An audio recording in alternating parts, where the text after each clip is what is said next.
ಜಿಲ್ಲೆಯಲ್ಲಿ ಕಡೆಗೂ ಕೂಡ ಇದೀಗ ಮಳೆ ಚುರುಕುಗೊಂಡಿದೆ. ಹಲವು ಕಡೆಗಳಲ್ಲಿ ಎಡೆಬಿಡದೆ ಮಳೆ ಸುರಿತಾ ಇದೆ ಅನ್ನುವಂತಹ ಮಾಹಿತಿ ಸಿಗ್ತಾ ಇದೆ.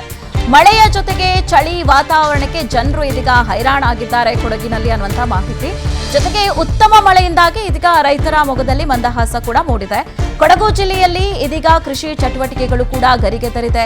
ನಿಧಾನವಾಗಿ ಹೆಚ್ಚಾಗ್ತಾ ಇರುವಂತಹ ಕಾವೇರಿ ನದಿಯ ನೀರಿನ ಮಟ್ಟ ಕೂಡ ಇದೀಗ ಏರಿಕೆ ಆಗ್ತಾ ಇದೆ. ನಾವು ಗಮನಿಸಬಹುದು, ಕೊಡಗಿನಲ್ಲಿ ಪ್ರತಿ ವರ್ಷ ಈಗಾಗಲೇ ಜೂನ್ನಲ್ಲೇ ಸಾಕಷ್ಟು ಮಳೆ ಆಗಬೇಕಾಗಿತ್ತು. ಆದರೆ ಈ ಬಾರಿ ಹೆಚ್ಚು ಮಳೆಯಾಗುವಂತಹ ಕೊಡಗು ಜಿಲ್ಲೆಯಲ್ಲಿಯೇ ಈ ಬಾರಿ ಮುಂಗಾರು ಕೈಕೊಟ್ಟಿತ್ತು. ಹೀಗಾಗಿ ಜೂನ್ನಲ್ಲಿ ಮಳೆಯೇ ಇರಲಿಲ್ಲ. ಸಾಕಷ್ಟು ಕಾವೇರಿ ನದಿ ಒಡಲು ಬತ್ತಾ ಇತ್ತು. ನೀರಿಗಾಗಿ ಅಂದ್ರೆ ಮಳೆ ಬರಬೇಕು ಅನ್ನೋಂಥದ್ರ ನಿಟ್ಟಿನಲ್ಲಿ ಕೊಡಗಿನ ಜನತೆ ದೇವಸ್ಥಾನದ ದೇವರ ಮೊರೆ ಹೋಗಿದ್ರು. ಸಾಕಷ್ಟು ಪೂಜೆಗಳನ್ನ ಕೂಡ ಮಾಡ್ತಾ ಇದ್ರು. ಕೊನೆಗೂ ಇದೀಗ ಜುಲೈ ಮಾಸದಲ್ಲಿ ಆರಂಭದಲ್ಲಿ ಇದೀಗ ಮಳೆ ಹೆಚ್ಚಾಗಿದೆ. ಹಾಗೆ ಕೃಷಿ ಚಟುವಟಿಕೆಗಳನ್ನ ಕೂಡ ರೈತರು ಮಾಡ್ತಾ ಇದ್ದಾರೆ.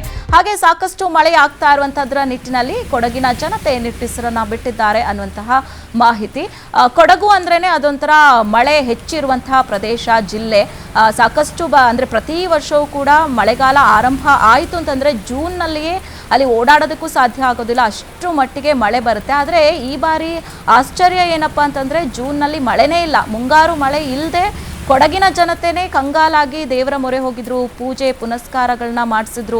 ಅದಾದ ನಂತರದಲ್ಲಿ ಮಳೆ ಬರಬೇಕು, ಕೃಷಿಗಳನ್ನ ಮಾಡಬೇಕು ಅನ್ನೋಂಥದ್ದಲ್ಲಿ ದೇವರ ಮೊರೆ ಹೋಗಿದ್ರು ಕೊಡಗಿನ ಜನತೆ. ಆದರೆ ಇದೀಗ ಖುಷಿ ವಿಚಾರ ಏನಪ್ಪಾ ಅಂತಂದ್ರೆ ಈಗ ಜುಲೈ ಮಾಸ ಆರಂಭ ಆಗಿದೆ. ಈ ಮಂತಿಂದ ಇದೀಗ ಮಳೆ ಆಗ್ತಾ ಇದೆ, ಸಾಕಷ್ಟು ಪ್ರಮಾಣದಲ್ಲಿ ಮಳೆ ಆಗ್ತಾ ಇದೆ ಅನ್ನುವಂತಹ ಮಾಹಿತಿ ಸಿಗ್ತಾ ಇದೆ. ಹೀಗಾಗಿ ನಿಧಾನವಾಗಿ ಕೃಷಿ ಚಟುವಟಿಕೆಗಳನ್ನ ಕೂಡ ಕೊಡಗಿನ ಜನತೆ ಮಾಡ್ತಾ ಇದ್ದಾರೆ.